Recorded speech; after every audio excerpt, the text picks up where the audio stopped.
तो कैसे हो मेरे प्यारे दोस्तों, my dear viewers and my dear friends. मेरा नाम है बिट्टू।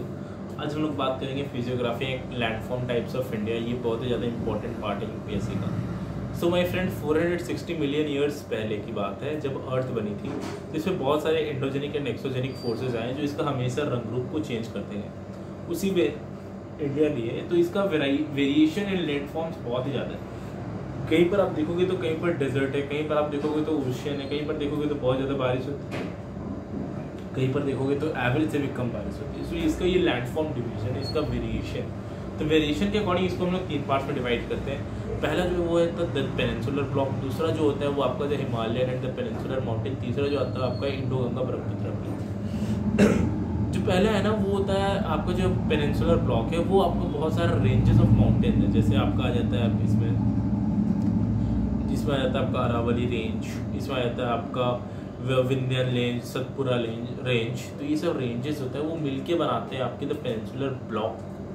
ये जो माउंटेन्स होते हैं वो रिजिड होते हैं। अब बात है भाई कि बताओ यार रेंज क्या होता है। आप एक माउंटेन को इमेजिन करो, उसी के हाइट के बहुत सारे अदर माउंटेन्स को इमेजिन करो, साथ में ला दो तो आपको एक दिखेगा कि ये सीधा एक स्ट्रेट पाथवे जैसा बन रहा है। तो उसी को रेंज कहते हैं, continuity of mountains with similar और मतलब थोड़ा सा ऊपर नीचे वाला हाइट को हम लोग रेंज कहते हैं।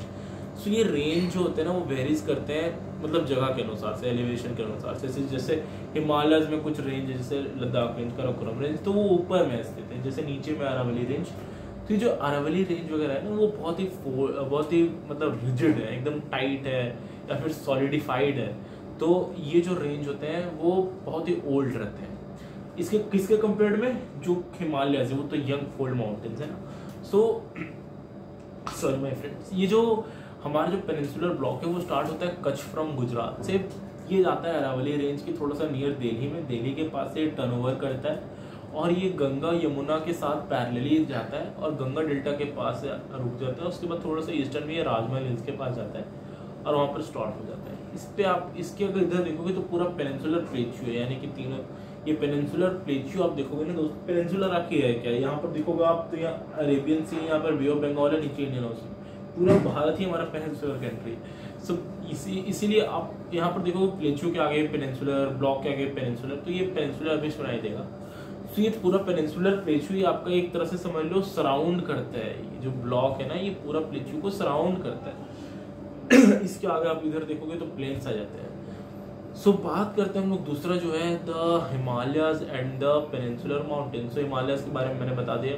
इसका जो ईस्ट वेस्ट का लेंथ है ये 2500 किलोमीटर, नॉर्थ साउथ का वेरी करता है, कहीं 100 है तो कहीं 400 है, तो 100 to 400 किलोमीटर ये वेरी करता है। उसके बाद दोस्तों इसका जो एलिवेशन है वो बहुत ही ऊपर रहता है। जैसे माउंट एवरेस्ट का अप्रोक्सीमेटली 86-87,000 मीटर से आपका एलिवेशन, तो ये बहुत ही ज़्यादा है। और इसी तरह इसके एलिवेशन कम से कम अगर सी लेवल से देखें तो 17, 18, 19,000 फीट, 25, 26,000 फीट। तो इस तरह में इसका रेंजेस आते हैं। इसके बहुत सारे पार्ट होते हैं। जैसे अगर आप देखोगे तो कहीं हिमाद्री, कहीं हिमाचल, कहीं शिवालिक। सबसे ऊपर आता है हिमाद्री, उसके नीचे हिमाचल, उसके बाद शिवालिक। हिमाद्री जिसको हम ग्रेटर हिमालयस कहते हैं, हिमाद्री जिसको हम ग्लेशियर, और शिवालिक सबसे छोटा होता है। इसके बाद इससे क्या होता है दोस्तों, बहुत सारे ग्लेशियर्स बनता है। अब ग्लेशियर से तीसरा आता है वो होता है Indus Ganga Brahmaputra plain, Indo Ganga Brahmaputra plain. ये जो प्लेन्स होते हैं ये यही नदी के कारण बनते हैं। जब ग्लेशियर्स पिघलते हैं गर्मी के टाइम में तो क्या होता है ना, पानी सडन एकदम बह जाता है। उससे क्या होता है, कहीं कहीं डिप्रेशन बन जाते हैं लैंड में, और फिर एलुवियल सॉइल जो आते हैं या फिर अदर सॉइल जो आते हैं वो उसको डिप्रेशन को बढ़ते हैं। और ये इसी कारण इनका जो रेंज होता है ना वो 1000 से 2000 मीटर ऊपर आ जाता है। और इसी के कारण क्या होता है ना कि यहाँ पर आपका जो फर्टिलिटी ऑफ लैंड है वो बहुत ही ज़्यादा बढ़ जाता है इन नदियों के कारण। So we have to thanks for the Ganga Ma because she has provided the best ever fertile land in our near side state which is Bihar. So हमें इसके लिए धन्यवाद करना चाहिए। और ये जो प्लेन्स रहते हैं वो इसके भी बहुत सारे डिफरेंट टाइप्स होते हैं, ये हम लोग आगे पढ़ेंगे। तो दोस्तों ये जो वेरिएशन के टाइप्स है इससे जस्ट अब हम लोग आगे पढ़ेंगे फिजियोग्राफी। तो फिजियोग्राफी क्या होता है, एक सर्टेन डेवलपमेंट स्टेज होता है लैंडफॉर्म्स। तो फिजियोग्राफी भी अलग अलग है। इंडिया में 5 तरह के फिजियोग्राफिकल हैं एक्सपेक्ट्स हैं डिवीजन के। पहला जो होता है वो होता है आपका द हिमालयाज, दूसरा होता है आपका द प्लेन्स, तीसरा आता है आपका द प्लेट्यू, पेनिनसुलर प्लेट्यू, चौथा आता है आपका कोस्टलाइन, पांचवा जो आता है वो आपका आइलैंड, और एक और है वो होता है desert, the great Indian desert. So अब दोस्तों यहाँ पर आगे बढ़े तो हम लोग देखते तो आगे सबसे पहले आता है हमारा हिमालय वाला। सो हिमालयाज हम लोग का, जैसा कि मैंने सबसे बताया उसी में, इसके ये तो सबसे ऊपर रेंज में होते हैं, ये 2500 किलोमीटर फैले हुए रहते हैं, और इनका रेंज बहुत, इस पे ग्लेशियर से मिसर रहते हैं, कहीं पर कवर रहता है। लेकिन ये क्या है ना दोस्तों कि इसमें भी बहुत सारे अदर पार्ट्स हैं। जैसे पहला, इसका भी अदर 5 डिवीजन है। जैसे जो पहला डिवीजन है वो है आपका कश्मीर और नॉर्थ वेस्टर्न का। दूसरा जो आपका डिवीजन है वो है आपका उत्तराखंड हिमाचल वाला हिमालयास। तीसरा जो आपका है वो है सिक्किम दार्जिलिंग हिमालयास। चौथा है अरुणाचल प्रदेश हिमालय, और पांचवा है आपका ईस्टर्न हिमालय या फिर ईस्टर्न माउंटेन्स। तो ये जो पांचवा है वो मिलके पूरा हिमालयन रेंज को बनाते हैं। ये आप देखो वहां से ऊपर से लेकर ये पूरा जो अरुणाचल प्रदेश तक है, ये आपका पूरा हिमालयन रेंज है। तो दोस्तों हम लोग बात करते हैं ये रेंज के बारे में। सबसे पहले आता है आपका कश्मीर और जो नॉर्थ वेस्टर्न हिमालय से। तो नॉर्थ वेस्टर्न आपका कराकोरम रेंज एक तरह से हम लोग डिवाइड करते हैं, उसके आगे आपका अपर हिमालय आ जाता है। तो वो पूरा कोल्ड डेजर्ट है, यानी कि वो पूरा का पूरा 24/7 पूरा 365 डेज वो पूरा स्नो से कवर रहता है। काराकोरम के बाद थोड़ा नीचे आओगे तो आपको मिलेगा एक पंजल रेंज, पीर पंजल रेंज और ग्रेटर हिमालयस के बीच में एक वैली है। वो वैली का आप लोग नेम गेस करके बताओ। वो वैली पर गाना भी बन चुका है ना, कितनी सुंदर ये तस्वीर है। ये कश्मीर है। सो कश्मीर वैली है, वहाँ पर बहुत ही फ्रेश वाटर है। वो आपका है फ्रेश वाटर लेक है, जो है डाल लेक और वुलर लेक, उसी से आपका निकलती है रिवर। और वो रिवर का नेम आप कमेंट करके बताओगे मेरे को। सो वीडियो के एंड में बता दूंगा मैं। ये रिवर निकलती है, और इसके बाद आपका जो रेंज है ना वो फर्दर डिवाइड होता है आपका लद्दाख रेंज में। फिर लद्दाख में आप देखोगे तो फिर वहाँ पर भी बहुत सारे सॉल्टी लेक्स हैं। जैसे आपको पैंगोंग लेक मिलेगा, जैसे आपको मिलेगा पैंगोंग लेक, और उसी के बगल में अभी तो वहाँ पर विवाद चल रहा है, तो पैंगोंग लेक वगैरह आपको मिल जाएगा। सॉल्टी लेक्स वगैरह उस एरियाज में बहुत सारे पासेस बनाए जाते हैं दोस्तों, ताकि गाड़ियाँ आ जा सके, ताकि लोग वहाँ पर आ जा सके। तो जैसे वन ऑफ द मोस्ट हम लोग कह सकते हैं फियरेस्ट पास है, जिसका नाम है जोरजिला पास। जोरजिला पास दोस्तों मैं वहाँ पर गया हूँ तो थोड़ा सा एक्सपीरियंस था वहाँ का, तो बहुत ही ज़्यादा डरावना है, उसके लिए शब्द कम पड़ जाएंगे। उसके लिए एक्सपीरियंस बहुत ही भयानक है। वो एक्सपीरियंस अगर किसी को मिल जाए तो समझ लो बहुत ही लकी है, अगर वो वापस लौट जाए तो वो एक्सपीरियंस उसके लिए बहुत लकी है। सो इस तरह के बहुत सारे पासेस बनाए जाते हैं। आइदर दिन यहाँ पर बहुत सारे फूलों की वैलीज वगैरह, और यहाँ पर टूरिज्म इंडस्ट्री बहुत ही ज़्यादा फल फूलता है। इसके बाद जो रेंज है वो आता है हमारा हिमाचल रेंज और उत्तराखंड वाला रेंज। ये रेंज स्पेशल इसलिए क्योंकि यहाँ पर तीनों टाइप के हिमालय जाते हैं, जो लेजर भी आते हैं, सिमाद्री, हिमाचल, ये तीनों आते हैं। और ये दो वजह के कारण इसका जो पहला जो साउथ नॉर्थन पास्ट है वो रवि के साइड कवर करता है, साउथर्न वाला काली के साइड, काली एरियाज का नाम है। और ये इसलिए फेमस है क्योंकि यहाँ पर वैलीज की जगह दुन्स है, जैसे देहरादून हो गया। इसका जो लेंथ है ना, ये सब दुन्स का अप्रोक्सीमेटली आप समझ लो 35 से 40 किलोमीटर नॉर्थ साउथ में रहता है, सॉरी ईस्ट वेस्ट में रहता है लंबाई में, और 22 से 25 किलोमीटर 30 किलोमीटर तक आपका आ जाता है नॉर्थ साउथ में, यानी कि उसका विड्थ आ जाता है। तो ये आपके दुन्स रहते हैं यहाँ पर। स्पेशली दोस्तों यहाँ पर जो टूरिज्म इंडस्ट्री ये बहुत, मतलब उसके कंपेयर में तो बहुत ज़्यादा खिलती है। और यहाँ पर आपको देखोगे तो आप एक तरह से देखोगे तो यहाँ पर आपको ग्रीनरी ज़्यादा मिलेगी, यहाँ पर आपको वाइल्ड लाइफ जो है वो ज़्यादा मिलेगा एज कम्पेयर टू वो लद्दाख वाले रीजन। वहाँ तो डेजर्ट है एक तरह समझ लो, वहाँ तो ग्रीनरी बहुत कम है। ये वाले एरियाज में आपको दिखेंगे बहुत सारे पेड़ दिखेंगे आपको, और बहुत सारे वाइल्ड लाइफ भी दिखेगा। और यहाँ पर मेजरली टूरिज्म इंडस्ट्री बहुत ही फल फूल सकता है। पिलग्रिमेज सेंटर जैसे वैष्णो देवी और बाबा धाम वगैरह सब इधर ही है। तो ये जो एक मिनट, तो ये जो पार्ट था इस ये खास इसीलिए था क्योंकि यहाँ पर सभी तरह के आपको पहाड़ देखने को मिल जाएंगे। जैसे रोहतांग आ गया आपका हिमाचल प्रदेश में, तो ये ग्रेटर हिमालयस का पार्ट आ जाता है। उसके बाद आपका मनाली, थोड़ा सा लेजर, उसके बाद हिमाचल वगैरह आपका फिर शिवालिक्स में आ जाता है। ये इसमें यहाँ दुन्स भी रहते हैं, जैसे देहरादून, हल्द्वानी वगैरह, ये सब जो आपको दिख रहे हैं, नैनीताल वगैरह, ये सब भी बहुत important destination, tourism destination state है भारत के लिए, इकोनॉमिकली भी और स्ट्रेटेजिकली भी। तो इसके बाद जो आता है वो आता है हमारा दार्जिलिंग, और दार्जिलिंग सिक्किम वाला हिमालयस। ये हिमालयस इंटरेस्टिंग इसलिए क्योंकि यहाँ पर जो लैंडफॉर्म है ना, ये सबसे पहले देखो, ये आप ये देखो आप वेस्ट में नेपाल हिमालय से सराउंडेड है, और आप ईस्ट में देखोगे तो भूटान हिमालय से सराउंडेड है। यहाँ पर जो कल्टीवेशन पीरियड है और यहाँ पर जो कल्टीवेशन लैंड है ना, वो सबसे अच्छा है। और जैसे अगर मैं आपको एक इंपॉर्टेंट चीज़ बताना भूल गया, जो कश्मीर में था ना, वहाँ पर जैफरन, ये सैफरन का एक लोकल वेराइटी होता है, तो ये जैफरन जो है वो बहुत ज़्यादा उगाया जाता है। यहाँ पर जो है ना वो टी कल्टीवेशन बहुत ही मैसिव होता है, क्योंकि यहाँ पर जो लैंड है ना, यहाँ पर नमी भी उतनी ज़्यादा नहीं होती है, मतलब होती है जितनी ज़रूरत होती है वो होती है। मॉइस्ट फ्री क्लाइमेट होता है आपका, वार्म क्लाइमेट होता है, अच्छा क्लाइमेट होता है टूरिज्म के लिए भी, प्लस टी कल्टीवेशन के लिए भी ये one of the most important reason है। लार्जेस्ट नहीं कह सकते, लार्जेस्ट तो असम है, उधर का भी वो भी हिमालय में आता है, लेकिन यहाँ से शुरू हो जाता है आपका चाय का प्लांटेशन वाला एरिया। आप कभी सिक्किम या दार्जिलिंग जाओगे ना, आपको टेरेस कल्टीवेशन दिखेगा, आपको यहाँ पर मिली कल्टीवेशन वाले एरिया दिखेंगे। ये स्पेशली इसलिए ना, क्योंकि यहाँ से आप देखोगे तो कल्टीवेशन पीरियड शुरू हो जाता है हिमालय से, सो इसीलिए ये इकोनॉमिकली इम्पॉर्टेंट जगह है। इसका रेंज का बात करें दोस्तों, तो ये हम कह सकते हैं एक तरह से ये हिमाद्री वाले रेंजेस में आता है, जो ना ज़्यादा ऊपर होते हैं ना ज़्यादा नीचे। यहाँ पर भी बहुत सारे पास है, जैसे नाथुला पास, जो चाइना में एक तरह से कह सकते हैं एंट्री का ये पॉइंट होता है, तो वहाँ पर भी अभी पूरा विवाद चल रहा है, मेनली क्या है। उसके बाद जो आता है वो आता है हमारा अरुणाचल हिमालय। तो इसमें क्या होता है, ये आपका मेनली आप देखो तो ये साउथ वेस्टर्न से लेकर के नॉर्थ ईस्टर्न पर ये जाता है, साउथ वेस्टर्न से लेकर के ये आपका आएगा नॉर्थ ईस्टर्न तक। तो ये हिमालयस क्या होता है ना दोस्तों, यहाँ पर इम्पॉर्टेंट ये इसलिए क्योंकि यहाँ पर ट्राइबल पीपल्स, ऐसे कह सकते हैं ट्राइबल पीपल्स यहाँ पर इम्पॉर्टेंट है।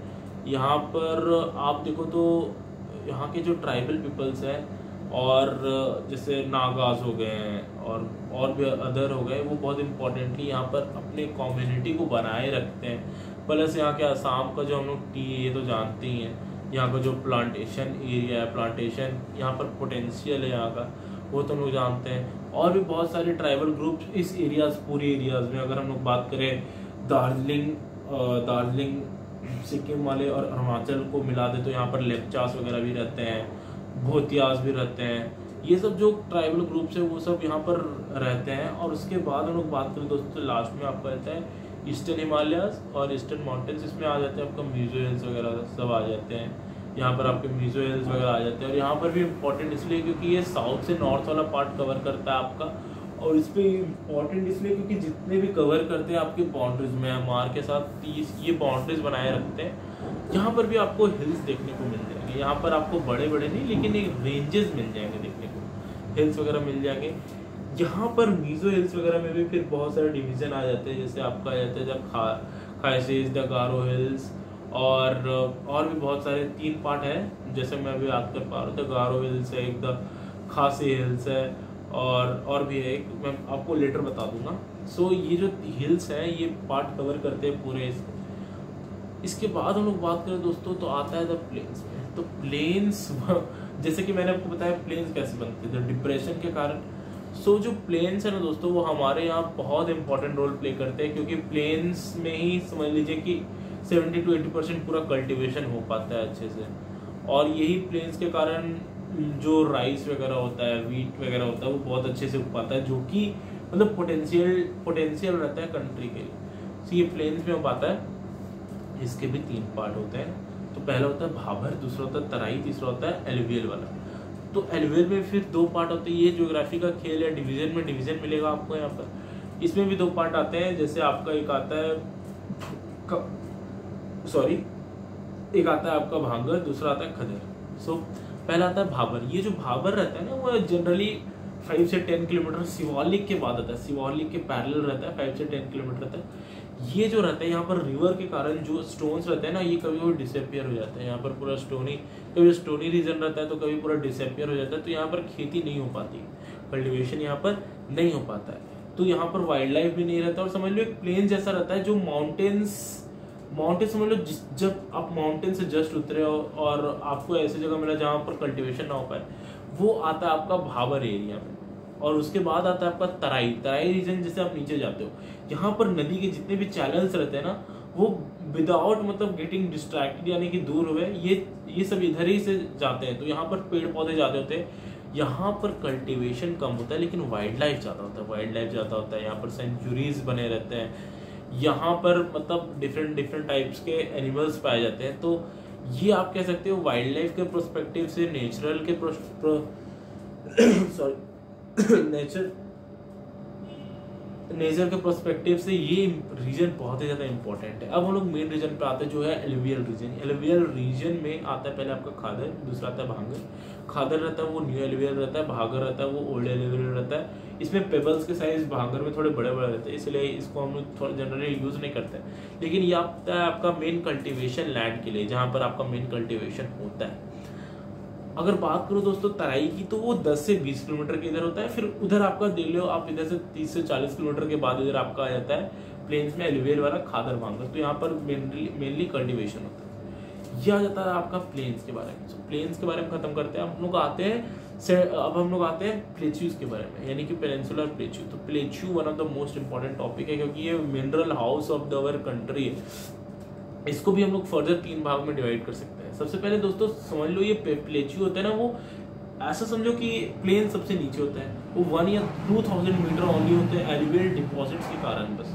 लेकिन प्लेन्स क्या होता है ना कि प्लेच्यूज क्या होता है ना कि उससे भी 150, 200, 300 मीटर हाई पर होते हैं। ये क्या होता है ना, एक टेबल लैंड जैसा होता है। एक टेबल आपका भी देखो, एक टेबल, एक मान के चलो छत है। ये ऊपर वाला छत आ गया आपका हिमालय का रीजन, नीचे जो जमीन है वो आ गया आपका प्लेन्स के रीजन। अब आप टेबल को देखो, टेबल क्या पूरा ऊपर रहता है या नीचे नहीं रहता है ना, वो एक सर्टेन हाइट पर रहता है और वो पूरा समतल रहता है। वो एरिया सिर्फ टेबल का, उसके नीचे तो नीचे, लेकिन वो एरिया पूरा समतल रहता है, वो होता है हमारा प्लेच्यू। तो इसको भी हम लोग 3 भाग में डिवाइड करते हैं। तो पहला जो भाग है आता है आपका डेक्कन प्लेच्यू का, दूसरा आता है सेंट्रल आइलैंड का, तीसरा आपका आता है ईस्टर्न प्लेच्यूज का या नॉर्थ ईस्टर्न प्लेच्यूज जिसको हम लोग कहते हैं। तो पहला जो आता है डेक्कन प्लेच्यू, ये वन ऑफ द मोस्ट सबसे बड़ा प्लेच्यू आता है आपका पेनिनसुलर प्लेच्यू का। बहुत most of the important part है ये डेक्कन प्लेच्यू। ये बॉर्डर किए हुए रहता है आपका वेस्टर्न घाट से ईस्टर्न घाट से। और ये जो रेंजेस होते हैं ना, वेस्टर्न घाट ईस्टर्न घाट, इसमें बहुत बड़ा अंतर होता है। वेस्टर्न घाट्स होता है आपका कंटिन्यूअस और इसके रेंजेस बहुत हाई होते हैं। इसका जो सबसे बड़ा माउंटेन है यहाँ, इसका पीक है अनाई मुदाई, 2695 समथिंग मीटर अराउंड इसका हाइट है। इसके रेंजेस का एवरेज हाइट है 1500 मीटर्स और ये कंटिन्यूड होते हैं। इसके बगल से बहुत सारे पोर्ट्स, वेल हार्बर, शेल्टर्ड या बहुत सारे बड़े बड़े सिटीज जैसे मुंबई, गोवा, ये सब गोवा तो पूरा स्टेट आ गया, मतलब पणजी वगैरह बहुत सारे इंपॉर्टेंट आते हैं। ये सब आते हैं आपके इंपॉर्टेंट वेस्टर्न घाट्स में। ये इसमें लेकिन कोई डेल्टाज नहीं है, याद रखना इसमें कोई डेल्टा नहीं है, इसमें कोई भी डेल्टा नहीं है। या फिर आप कह लो कि इसमें इधर कोई रिवर समुद्र के तरफ नहीं जाता है। ईस्टर्न घाट्स में क्या है कि वो डिसकंटिन्यूअस है, लेकिन उधर डेल्टा है, सुंदरवन डेल्टा है। और जो गंगा रिवर को ओपनिंग है ना सुंदरवन, ये आपका यही आता है ईस्टर्न घाट से। बाकी आपका इधर से बहुत सारे जैसे महानदी हो गया या कृष्णा, कावेरी, ये सब नदी इधर ही मिलते हैं बे ऑफ बंगाल की तरफ। ये आपका आ जाता है आपका पहला वाला में डेक्कन प्लेच्यू। दूसरा आता है आपका सेंट्रल आइलैंड। तो ये क्या होता है, ये रीजन होता है दोस्तों, जैसे पूरा का पूरा रेंजेस वगैरह मिला के ये सारा पूरा प्लेच्यू बनता है। तो जो अरावली रेंज है उसी से लेकर के थोड़ा राजमहल हिल्स तक, उसके आगे भी एंगलोंग तक, आपका एंगलोंग रेंज तक, ये सब मिला के पूरा क्या आता है ना आपका सेंट्रल आइलैंड, यानी कि ये पूरा जो सेंटर का भाग है ना ये आता है। इसका थोड़ा सा एक्सटेंशन उधर भी है नॉर्थ ईस्टर्न भाग में। ये पूरा आपका आता है सेंट्रल आइलैंड में।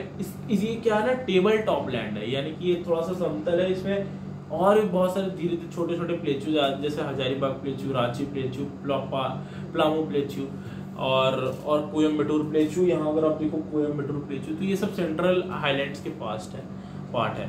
ये सब क्या करते हैं, ये मिनरल डिपॉजिट में बहुत ही ज़्यादा मतलब समझ लो सफिशिएंट होते हैं। देश के 40% कोल हमारा झारखंड जाता है, प्यारा झारखंड। सो ये सब क्या होता है ना, मिनरल डिपॉजिट में बहुत ही ज़्यादा रहते हैं। तो ये जो होते हैं ना वो ग्रेनाइट जेंसेस, अ लॉन्ग टाइम में ये सब बनते हैं दोस्तों। तो ये मिनरल डिपॉजिट, ये कितने बार कह चुका मैं। So mineral deposit of our country अगर कहना हो तो प्लेच्यू कहेंगे। ये सेंट्रल आइलैंड्स का बात है, मैं आपको समराइज कर दे रहा हूँ, ठीक है।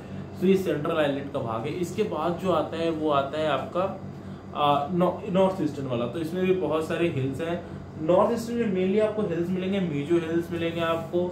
3 हिल्स रहते हैं, मीजो हिल्स और एक आपका रहेगा खासे हिल्स और एक आपका एक और हिल्स रहता है। तो वो 3 हिल्स मिला के आपको इधर का पार्ट आ जाता है आपका। सो मीजो हिल्स, खासे हिल्स और भी हिल है।